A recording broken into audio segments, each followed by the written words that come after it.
존경하는 국민 여러분, 이하경 국회 부의장님과 선배 동료 의원 여러분, 김민석 국무총리를 비롯한 국무위원 여러분, 인천 남동을 출신 더불어민주당 이훈기 국회의원입니다. 먼저 국무총리님 나와주시기 바랍니다.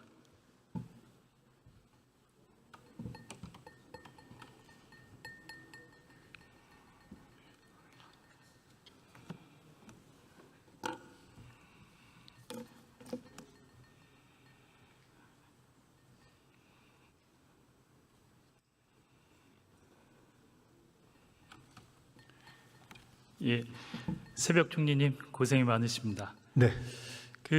요즘 넷플릭스보다 더 재미있는 콘텐츠가 있다는데 혹시 아십니까? 총리님도 출연하시던데.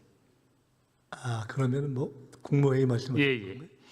바로 이재명 대통령이 주재하는 국무회의입니다. 왜 이렇게 국민들이 국무회의를 관심 있게 지켜보는지 어떻게 생각하십니까? 뭐 미리 짜맞춘 각본이 없는 데다가 아마 실제 현장을 볼 수 있다는 어떤 민주적인 효능감, 그리고 실제 거기서 여러 문제가 자신과 관련된 문제가 다뤄진다 하는 그런 효능감, 뭐 이런 여러 가지가 작동한 거 아닌가 싶습니다. 예. 본 의원은 과거에는 상상도 못했던 국무회의가 생중계되고 이를 통해서 대통령의 업무 파악, 처리 능력, 그리고 열과 성을 다하는 장관들의 모습을 보면서 국민들이 국정 현안을 공유하고 정책 결정의 투명성, 진정성을 체감하고 있기 때문이 아닌가 싶습니다. 얼마 전에 초기 내각 완성됐죠? 예. 이재명 정부에 대한 국민들의 기대가 큽니다. 그런데 대통령의 국정 철학과 도무지 맞지 않는 사람이 있습니다. 누군지 아시겠습니까? 바로 극우의 여전사로 불리는 이진숙 방통위원장입니다. 이미 국무회에서 퇴출당했죠? 네, 그렇습니다.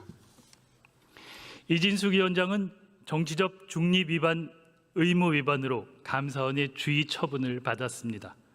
주식 처분과 관련 이해충돌 건으로 공직자윤리위원회에서 해임, 징계 요구 대상 통보를 받았습니다. 또한 법인카드 부정 사용 의혹, 하드디스크 불법 파기 등으로 경찰과 공수처에 고발된 상태입니다. 어떻게 이런 사람이 이재명 정부의 방송통신위원장을 할 수 있겠습니까? 조금 전에도 이 자리에 와서 거짓과 궤변으로 일관했습니다. 대꾸할 가치를 느낄 수가 없습니다. 총리님, 지난 8월 29일 대통령실이 이 위원장에 대한 직권 면직을 검토하고 있다고 공식적으로 밝힌 바 있습니다. 어떻게 진행되고 있습니까? 네, 관련 기관에서 뭐 관련한 절차나 조사가 진행되고 있기 때문에 제가 뭐 자세히 말씀드리기는 어렵습니다. 예, 직권 면직 사유가 차고 넘칩니다. 총리께서 대통령께 직권 면직을 건의해 주시기 바랍니다. 네, 조금 전에 드린 말씀으로 답변을 대신하겠습니다.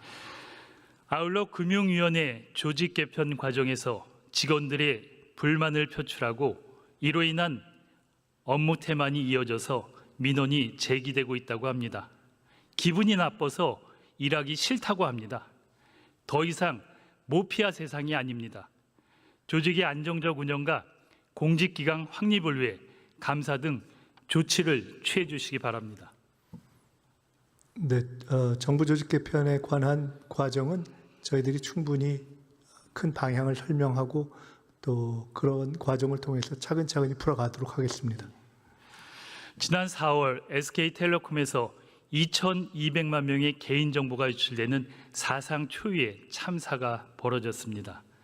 그러나 번호이동 위약금 면제 기간은 열흘에 그쳤고 SKT는 매출액의 1%에 불과한 과징금마저 못 내겠다고 버티고 있습니다. 심지어는 손실액을 100배나 부풀려 7조 원의 손실이 예상된다고 언론 플레이를 하면서 사고 책임자인 유영상 SK 대표는 상반기 급여로 무려 26억 원을 챙겼습니다. 총리님, SKT 행태에 대해서 어떻게 보십니까? 네, 저런 사건이 반복돼서 그 고객들에게 피해를 입히고 있는 것에 대해서 대단히 저희도 죄송스럽게 생각하고요. 그 문제에 대해서 재발되지 않도록 철저하게 관련한 조치를 해가겠습니다. 예, 문제는 SK만이 아닙니다. KT에서도 고객 정보가 유출됐습니다. 전국 5곳에서 수백 명이 무단 소액 결제 피해를 받습니다. LG U+도 보안협력사가 한국인터넷진흥원에 침해 신고를 했습니다. 이처럼 통신 3사의 보안 사고가 잇따르고 있지만 통신 3사는 늑장 대응과 책임 회피로 일관하고 있습니다. 본의원은 이를 막기 위해서 개인정보보호법 개정안을 발의했습니다. 과징금 상한을 매출액의 3%에서 4%로 올리고 대규모 유출 사고 시 매출액의 10%까지 징벌적 과징금을 부과하도록 했습니다. 대통령께서도 반복된 해킹 사고를 일으킨 기업에 징벌적 과징금을 포함한 강력한 제재를 지시했습니다. 총리, 이 개정안에 대해 어떻게 생각하십니까? 네, 취지에 대해서는 적극 공감합니다. 그 구체적인 법안 논의 과정에서 저희도 의견을 말씀 더 자세히 드리겠습니다. 통신 3사는 매년 막대한 영업이익을 내고 있습니다. 2024년 한 해 동안 SKT 1조 8천억, KT 1조 5천억 원, LG U+ 9천억 원의 이익을 냈습니다. 하지만 SKT의 보안 투자는 영업이익의 3%에 불과합니다. 국민의 혈세로 구축한 통신 인프라를 활용해 통신 3사가 독점적 지위를 노리며 땅 짓고 헤엄치기식 경영을 하고 있습니다. 총리님, 통신 3사의 독점을 깨고 통신 시장의 공정한 경쟁과 특히 통신요금 인하를 위해 제4이동통신 도입 어떻게 생각하십니까? 제4통신은 논의도 있고 시도도 지속적으로 있었던 것으로 압니다만은 여러 가지 어려움상 그동안 실현이 되지 않고 불발한 것으로 알고 있습니다. 그래서 그 부분은 일단 현재의 그런 현실적 어려움이 있는 상황이다 하는 걸 말씀드립니다. 예, 국민 입장에서 신중히 검토해 주시기 바랍니다. 예, 들어가 주십시오. 예, 정성호 법무부 장관님 나와 주시기 바랍니다.